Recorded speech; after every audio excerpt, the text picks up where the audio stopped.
Penguin being a major antagonist for the Batman Part 2 feels like a natural progression of the character following his rise in power in the first film and his series.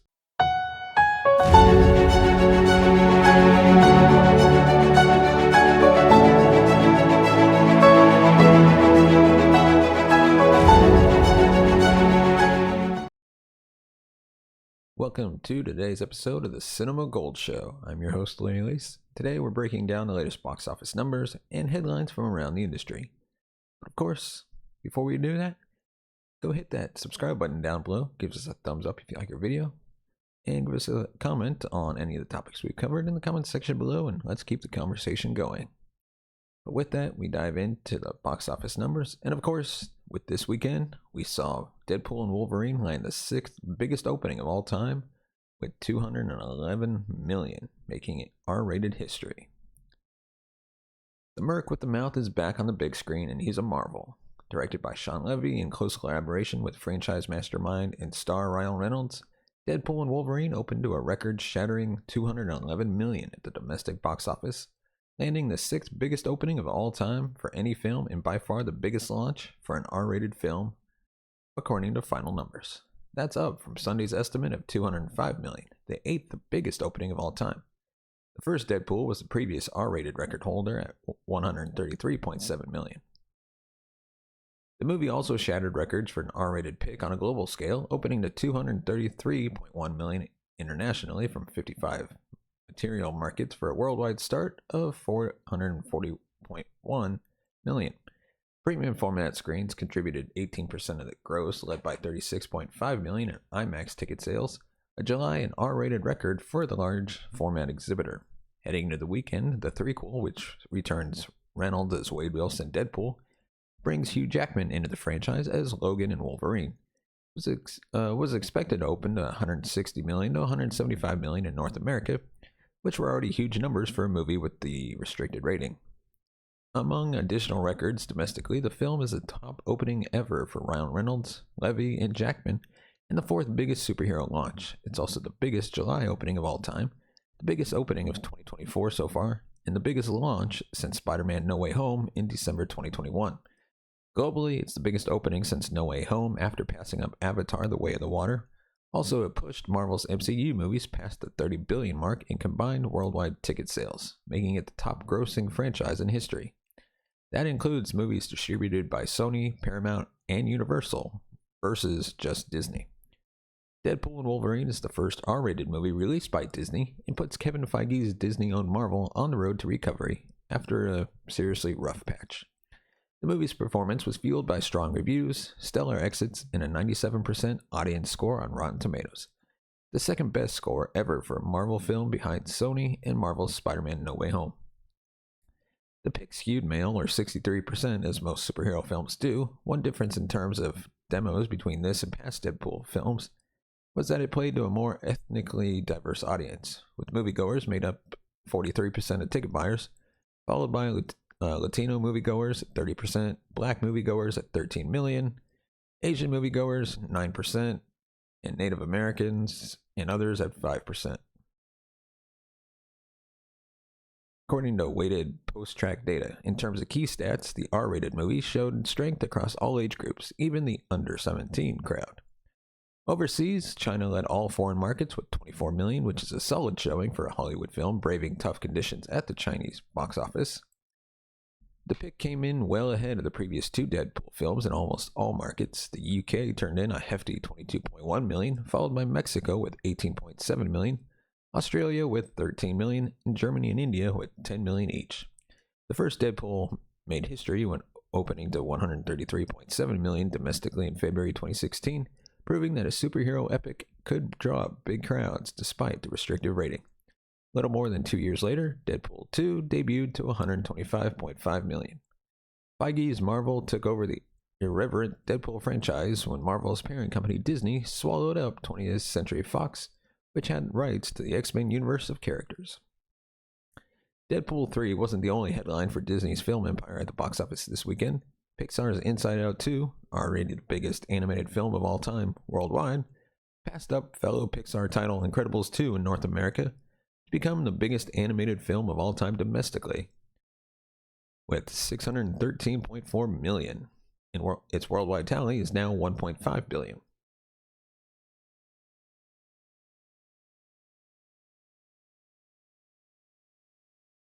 While Deadpool 3 created its own tornado at the box office, Twisters managed to withstand the storm.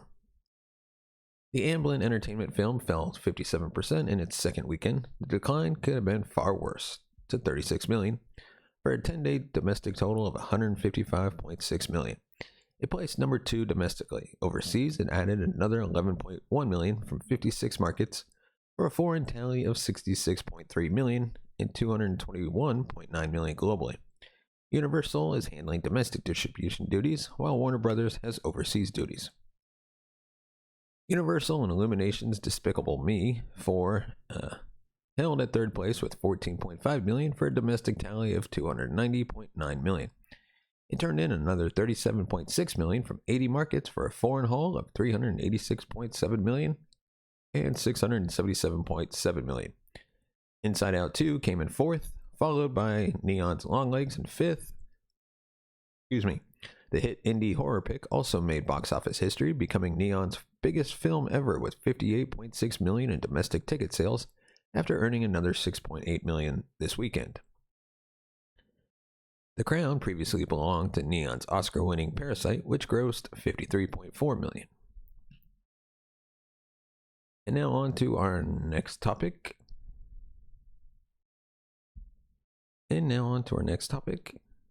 The Batman's Matt Reeves has finally revealed why Arkham Asylum and Gotham PD spin-offs were canceled by HBO. The Caped Crusader corner of the DC Universe is just beginning. 2022's The Batman marked the beginning of a new era for DC's most iconic character, as the Robert Pattinson-led film existed in its own newly created world. The first time that Batman had not been intertwined to a larger cinematic universe since 2012's The Dark Knight Rises. That said, the events of The Batman teased that the standalone film was building its own. After a successful run at the box office, director Matt Reeves and company revealed that a theatrical sequel, as well as multiple spin-off projects for streaming, were in the works. Not all of those developing spin-offs got the green light. Speaking to Entertainment Weekly, the Batman director Matt Reeves opened up about the development process of his growing franchise's spin-offs, saying, quote, "As we were writing the movie, The Batman, I was like, hey, you know what? I think there are some cool shows that we could do. It was actually why I wanted to make our deal at Warner Brothers." Reeves is alluding to his first look deal with Warner Brothers and Warner Brother Television, a contract he solidified just a couple of months after The Batman ended its theatrical run. As it goes, HBO executives were fond of Reeves' concepts, but they made one aspect apparent. They were like, "We like what you're doing, and we want to lean harder into the marquee characters." At the time, Reeves and company were developing 3 spin-offs: Arkham Asylum, Gotham PD, and The Penguin. While Arkham Asylum and Gotham PD got the axe, threads of their story found their way into what The Penguin ultimately became. No time was wasted on developing The Penguin, as early drafts for the Colin Farrell-led series were being circulated in fall 2021, months before The Batman hit theaters. HBO ordered the series almost immediately after Batman was released. He also said, quote, "What's interesting is that in the movie, the big red herring in the story is it seems like the person they're looking for, that the Riddler is pointing to, must be the Penguin, some kind of informant. This movie creates a power vacuum, and because Penguin is so underestimated, people don't really see who he is." And The Penguin is set to premiere on Max on September 8th. The Batman Part 2 is expected to go into production in 2025. And with that, we move on to our next topic, which actually falls under The Batman 2, and we finally receive our first filming update from the director, and Colin Farrell is confirmed to return as Penguin. Disney Matt Reeves confirmed during San Diego Comic-Con 2024 that Colin Farrell will return in The Batman Part 2, and that filming will begin in early 2025. Robert Pattinson will play the iconic hero once again, with The Batman Part 2 to be released October 2nd, 2026. It will be over 4 years since The Batman premiered, introducing fans to a brand new era of the Caped Crusader. The Batman Part 2 will continue after the events of the HBO original series, The Penguin, starring Farrell, reprising his role as the title character following the events of the first film. The Penguin show will deal with the power vacuum left behind after Carmine Falcone's death at the hands of the Riddler. Story details for the Batman Part 2 are scarce, but with Penguin returning for the sequel, it seems that Reeves will continue to build out his version of Gotham's underworld. The Penguin's latest trailer revealed a handful of characters that will be major players in the war for Gotham, including the Hangman, the alias of Carmine Falcone's daughter Sophia Falcone. The Hangman is a major character in the Batman Dark Victory comic story, which is directly tied to Two-Face throughout the story. Now that Colin Farrell is coming back in the Batman Part 2, the film can have the character be enlisted by Two-Face to help destroy the last remnants of Gotham's underworld, including any mobsters that survived the events of the Penguin. Of course, Reeves could go in a completely different direction for his universe, opting out of Two-Face and the Batman Dark Victory inspiration, instead focusing on Penguin being the big bad of Gotham. Penguin being a major antagonist for the Batman Part 2 feels like a natural progression of the character following his rise in power in the first film and his series.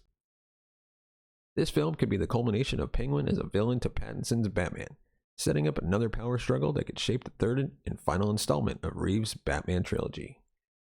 Fans have anxiously awaited news about the Batman Part 2 since it was confirmed only a month after the Batman was released.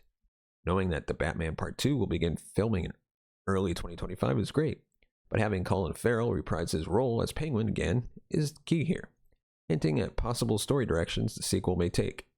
The Penguin is next up for DC, though, and knowing the character will see his story continue beyond the series is exciting. Let me know in the comments section below, what do you think about the Penguin series? Do you think it'll work, or do you think they should focus more on the main players and potentially just stick with movies? But also, what do you think of the shows that were canceled by Warner Brothers and HBO? And with it, we go into our next topic. We're gonna kind of change courses here and lean towards more WWE news, with the Mayor of London meeting with Triple H and Nick Khan about hosting a possible future WrestleMania. London may be close to closing in on hosting a future WrestleMania event. Last summer, WWE was in London for Money in the Bank Premium Live event, which proved to be very successful for both the company and city. With over 18,000 people in attendance for the event, John Cena made a surprise appearance where he teased a potential future WrestleMania being held in London. If that were to come true, it would be the first international WrestleMania event in history. It seems like that may be coming true sooner than expected. Back in April, the Mayor of London was very vocal about wanting to host the Showcase of Immortals. This week, WWE CCO Paul Triple H Levesque and WWE President Nick Khan met with him to discuss the future of WWE in London, saying, quote, "I'm delighted to have met with WWE Hall of Famer Paul Levesque and WWE President Nick Khan today to discuss how we can work to make London WrestleMania's first international destination. London has great pedigree in hosting the biggest international sporting events from around the globe, and I'm determined to cement our city's reputation as the undisputed sports capital of the world. As we work together for a better London for everyone, it's exciting to be working with the WWE team." The meeting was really productive, and talks will continue about how we could turn our ambition into a reality. Khan added, quote, "The mayor and his team are working hard on positioning London as a sport and entertainment capital of Europe, and it has been great to hear more on his vision for how WWE can support them on that journey. WrestleMania has delivered more than $1.25 billion in economic impact for its host cities, with this year's event in Philadelphia attracting over 145,000 fans from 64 countries. There's a lot that needs to be discussed further, but we share the ambition of Mayor Khan in trying to bring a standout premium live event to London." The CCO touted WWE's long-standing history with London, as they have been hosting events in the city since the late 80s. He also recognized the success of many other international premium live events that have been taking place just this year alone, explaining that fans are hungry for more, saying, quote, "WWE and London have a long and successful history dating back many decades." And meeting with the mayor to discuss what the future of this partnership could bring has been excellent. This year alone, WWE has taken record-breaking events around the world to Australia, France, Scotland, Saudi Arabia, and Canada. The appetite from the fans is there, and the excitement from the mayor and his team in London is palpable. For the past 2 years, AEW has hosted its AEW All-In show at the iconic Wembley Stadium, Last year, over 80,000 people attended this event, which set remarkable attendance records for any company, let alone the second largest wrestling company in the world. It makes sense that WWE would be looking to capitalize on that, as many markets overseas are largely untapped by Western wrestling promotions. So stay tuned with the Cinema Gold Show and the Cinema Gold Show podcast for news and updates on ongoing talks about potential WrestleMania in London. And with that, we are going to take a break and remind you of our affiliate of this episode, which is Entertainment Earth. Hey there, fellow Deadpool fans. If you're obsessed with a merc with a mouth as I am, you're going to check out Entertainment Earth. I just pre-ordered this amazing Marvel Legends interactive electronic Deadpool head for only $135 with free US shipping, and I can't wait to find it or see it. Entertainment Earth has the best selection of Deadpool merch, figures, statues, bobbleheads, you name it.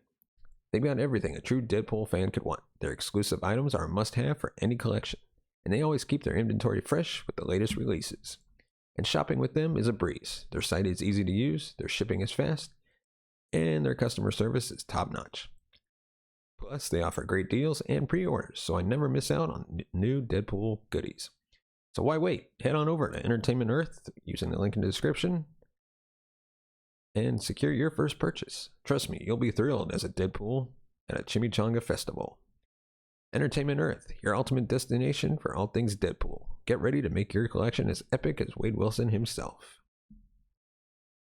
So, like I previously mentioned, Entertainment Earth is selling a Marvel Legends interactive electronic Deadpool head. You can pre-order it right now, and it should be arriving January 2025. Have you ever wanted to own a piece of Deadpool? Now you can. From the jerks who brought you Marvel Legends, including that shiny explosive glove, a bunch of helmets with glowing eyes, and a ton of Build-A-Bear figure pieces that you'll step on one day, comes this premium interactive app-enhanced Deadpool head. It features over 600 lines of content that are absolutely not guaranteed to be funny, because is anything in life really guaranteed? But they tried. They really tried. A bunch of comic book writers, editors, stand-up comedians, and hacks from Hasbro worked as hard as they possibly could to make you laugh. So they hope you laugh. They need this, okay? Anyway, the 1-to-1 scale Marvel Legends interactive electronic Deadpool head definitely looks like the Merc's head too. If Deadpool were a real person with a head, you gotta get one of these. And just to let you know, this item is only for ages 18 and up. So with that, we go into our next topic. Glenn Powell has offered up a surprisingly promising update on the development of Top Gun 3. While it was thought that the follow-up to 2022's hugely successful Legacy sequel would take some time before landing on the silver screen, Powell has now revealed during a conversation with the Happy, Sad, Confused podcast that he already has something in his diary. Saying, quote, I mean, I have a date, he said before replying, absolutely not, when asked if he was willing to reveal anything else. This from Powell is in stark contrast to what producer Jerry Bruckheimer said earlier this year. Asked by Deadline about a possible third movie in the Top Gun franchise, Bruckheimer dampened expectations by saying, it will be a while. Instead, it sounds like things are moving much quicker than expected. Could this be in part because of Powell's newfound popularity? Only time will tell, but we can no doubt expect his character, Jake Hangman, to play a much bigger role this time around. During the interview, Powell went on to heap praise on Tom Cruise and revealed what it was like to watch his latest blockbuster, Twisters, with the Hollywood icon. Cruise made a surprise appearance at the premiere of this year's Twister Legacy sequel and reportedly freaked out while watching his buddy Glenn Powell in action. Saying, quote, I mean, look, Tom showing up to the premiere was wild because I'd never gotten a chance to see Twisters with audience. But getting to see it with a guy who's been such a huge part of my life, and Top Gun, I learned so much about how to make a big blockbuster movie that still has heart. A really strong heartbeat and great themes and great characters, and that really can, move audiences all over the world. We got a chance to put a lot of that in this movie. Powell then confirmed that Cruise did indeed freaking love Twisters, with the storm-chasing action on display, causing the Mission Impossible star and death-defying action superstar to go wild, which clearly meant a lot to Powell. Released back in May 2022, Top Gun Maverick picks up more than 30 years after director Tony Scott's 1986 original. The sequel once again follows Pete Maverick Mitchell as he finds himself training a detachment of Top Gun graduates, including Bradley Rooster Bradshaw, the son of Maverick's late friend Goose, for a specialized mission. Top Gun Maverick saw monumental success at the box office, earning over $1 billion worldwide and even becoming Tom Cruise's highest-grossing movie ever. The Legacy sequel was also hugely well received critically, standing at a certified fresh rating of 96% on Rotten Tomatoes. The studio no doubt wants to make this success as quickly as possible, and while story details for Top Gun 3 remain unknown, seeing Cruise and Powell share the screen could well be enough to do it. Glenn Powell can currently be seen chasing tornadoes and twisters, which is still out in theaters right now. And now we're going to play a fun little game that we like to call Get Rid of 5 States. I'm going to move myself out of the corner so you can see. But as you see, we're working our way through the country and we're getting rid of 5 states at a time. So if you're new to this, you can go check out our previous Monday episodes and you'll see all the states we got rid of. But this go around, it is getting a little tougher because I started out getting rid of all these states that I considered that didn't really have much. So I got rid of those. And now there's a lot going on now that are kind of difficult to get rid of. But on the grounds of not much there, I think I'm going to start with the really small states in the Northeast. I'm going to go, what is that? New Hampshire, Connecticut. Let's see. New Jersey, Rhode Island, and I'll go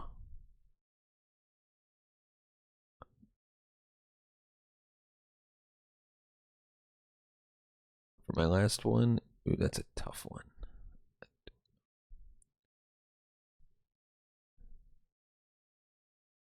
I'm gonna go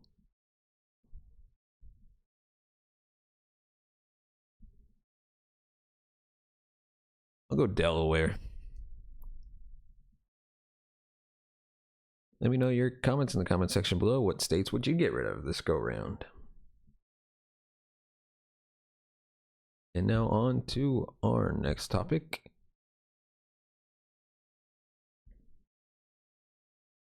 Excuse me. Avengers Doomsday confirms Robert Downey Jr. as the Doctor Doom. Avengers Doomsday will see Robert Downey Jr. make his return to the MCU as the villainous Doctor Doom. Robert Downey Jr. has officially made his return to the Marvel Cinematic Universe, but instead of playing Iron Man, he'll be portraying the iconic Marvel villain Doctor Doom. The announcement was made Saturday night at the Marvel Studios Hall H panel at San Diego Comic-Con by Marvel Studios president Kevin Feige and directors Joe and Anthony Russo, who are also making a return to the Marvel fold. The Russo brothers will be directing Downey Jr. in the 5th Avengers movie, officially renamed from Avengers: The Kang Dynasty to Avengers Doomsday. There also came word that the Russos will be directing not only Avengers Doomsday, but also Avengers Secret Wars. The Marvel Studios panel closed out with Kevin Feige and the Russo brothers being surrounded by several figures dressed as Doctor Doom on stage.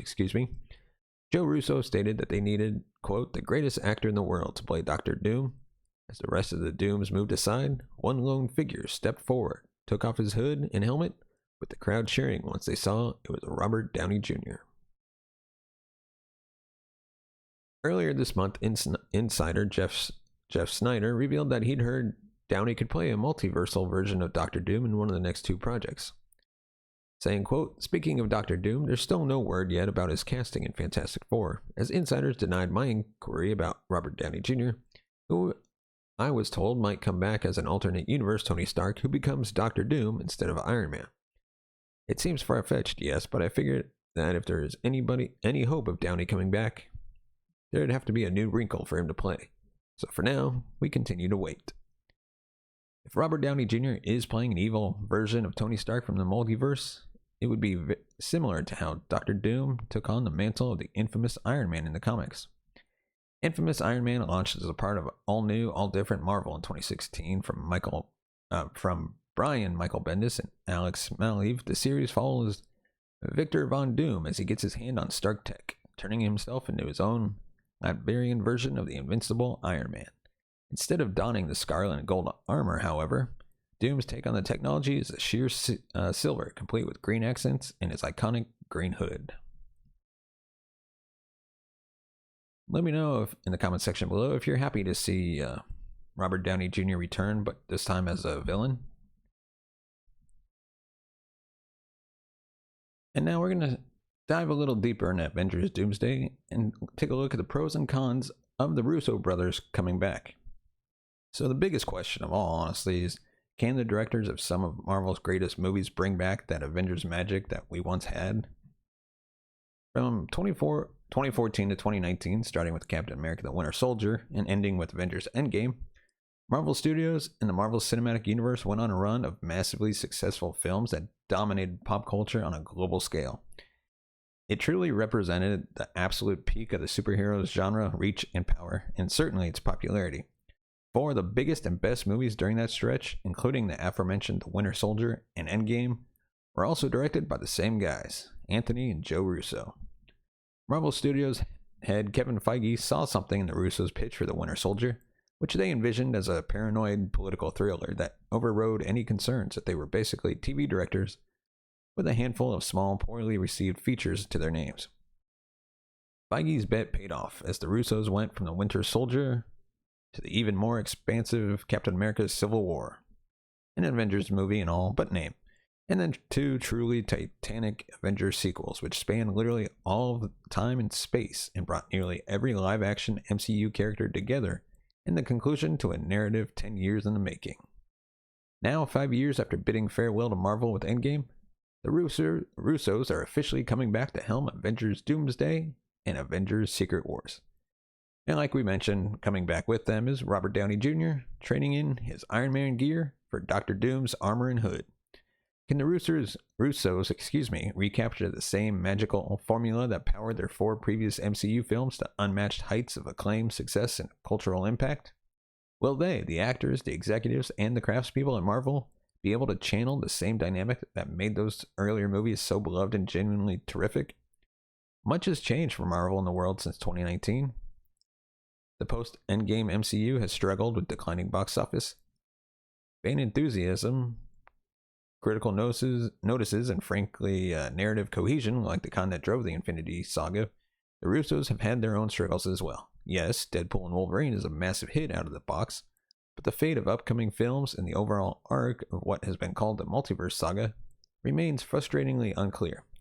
So let's take a look at the upside and down of perhaps the definitive Marvel team assembling once again. Pros? The Russos know the Marvel Universe. The Russos seem to genuinely love the Marvel Universe, and in fact have stated many times that Secret Wars would be the one property that could lure them back. After the exhausting 7 years they spent making their previous 4 films, they've directed more MCU movies than anyone else. They are familiar with the canon and history, and they seem uniquely able to steer their characters' tone and story in the right direction. Con? MCU has changed a lot since Endgame. This is not the MCU that the Russos left behind 5 years ago. That was a universe in which all its main characters were united by a singular purpose, where each battle seemed in service to a larger goal, and where the characters' arcs were all driven by the story they were telling. Ever since kicking off Phase 4 in 2021, the MCU does not seem to have had the kind of overarching, unifying narrative that gradually moved from the background to the foreground, building an excitement in scale. Characters have been introduced and vanished, storylines started and then dropped, and even the underlying threat, King the Conqueror, running rampant through the multiverse, is now definitively scrapped. Downey's Doctor Doom will fill that slot. When the Russos first came aboard, the MCU was, at least from the outside, a smoothly running machine. Now, not so much. Pro? The players are the same. Even before the announcement of Downey's return in the MCU, the Russos were coming back into an organization in that many ways have been strikingly consistent over the years. Kevin Feige, of course, is the chief creative officer and architect of the whole shebang, with co-president Luis D'Esposito also a consistent presence and executive producer on every Marvel film since 2008. And while his writing partner, Christopher Marcus, is apparently going to sit this one out, screenwriter Stephen McFeely, who co-wrote all of the 4 Russo previous MCU films, as well as others, has been tapped to handle the newly revamped Doomsday and Secret Wars. Con? Not all the players are the same. However, the MCU has also seen some behind-the-scenes personnel depart the fold since the Russos last hung out there. Most notably, former president of visual effects and post-production, Victoria Alonso, who was dismissed in 2023 amid growing criticisms of both the MCU's visuals and the way that visual effects workers were treated. And then there are the actors. How many of the surviving OG Avengers will return for Secret Wars? And how many new faces will the Russos contend with? They have yet to work with the likes of Shang-Chi, Yelena Belova, and potential young Avengers like Kate Bishop and even Deadpool, while the involvement of some of their regulars like Chris Evans, Tom Holland, and Mark Ruffalo remains unknown for now. The pro? The Russos know their way around blockbuster filmmaking. It was their outstanding work on The Winter Soldier that got the Russos the chance to return for Civil War, also known as Avengers 2.5. And that in turn led Kevin Feige to promote them to the biggest directorial chairs possible after original Avengers writer-director Joss Whedon hung up his Infinity Gauntlet. But the Russos easily rose to the challenge. Infinity War and Endgame, whatever you may think of them, are 2 of the biggest blockbusters of all times in terms of scale, scope, and narrative ambition. The brothers handled them with style and class, building on the previous decade of storytelling to keep the beloved core characters front and center, and creating a series of huge moments and payoffs in both movies that captured the imagination of the world. Con? Everything the Russos have done post-MCU has been shaky. While it seems as if the Russos thrived in the MCU machine, efficient and occasionally visionary managers on the studio floor working seamlessly with the Marvel overlords steering above, their self-produced directorial efforts since Endgame have been far less compelling. The Gray Man, allegedly a big hit for Netflix, was a dull, convoluted, poorly paced, generic action thriller full of holes and uneven performances. Likewise, Cherry, starring Tom Holland, was a failure, and their uber-expensive TV series, Citadel, has been met with a shrug. The budget on their latest project, The Electric State, has reportedly rocketed well past $300 million. They may play very nicely in the MCU sandbox, but have projected less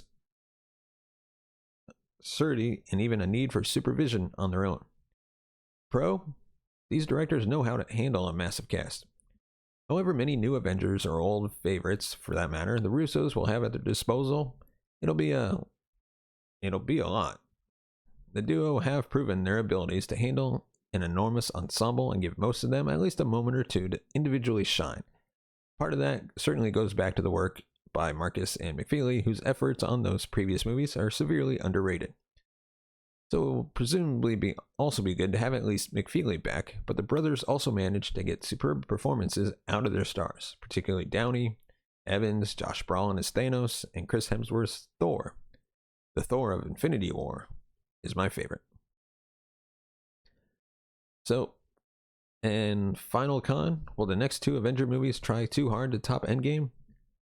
Corralling a massive cast is one thing, but how much is too much? Feige has stated that not every MCU character introduced in the last few years will be appearing in Doomsday and Secret Wars, but there are still a lot of superheroes and superhero adjacents to contend with, including the Fantastic Four, the Thunderbolts, random mutants, and whatever form the current Guardians of the Galaxy take. Then there's Downey. Will he essentially graft Victor Von Doom onto his own personality as he did with Tony Stark? That was a perfect fit, but Doom is a much different, far more humorless man. We know from the comics what Doom is capable of, but can he match the heights of on-screen villainy set by Thanos? Just how big can these 2 movies be without toppling over? One thing's for sure, Anthony and Joe Russo have their work cut out for them, but if they stick the landing, they'll be the real superheroes of the MCU. And with that, Avengers Doomsday is out in May 2026, with Avengers Secret Wars arriving in May 2027. And with that, before we leave, don't forget to give us a thumbs up if you like our video. Hit that subscribe button down below, that shiny subscribe button. Hit the bell notification button to be notified of future videos. And of course, if you want to support the channel and even more ways, you can buy us a coffee at buymeacoffee.com/cinemagold. There, you can give us $1, $5, $10, $20, $50, however much you want to give. And that money goes right back into the channel and helps us grow our content, bring in new hosts, be able to pay them, and eventually take this show on the road. And with your support, we can make that all happen. And as always, you can find us on YouTube, all your favorite podcast platforms. And hey, if you want to listen to the audio version when you're on the road or whatever, check us out on Good Pods and leave us a review. And with that, I'd like to thank you so much for watching and listening. We'll see you next time.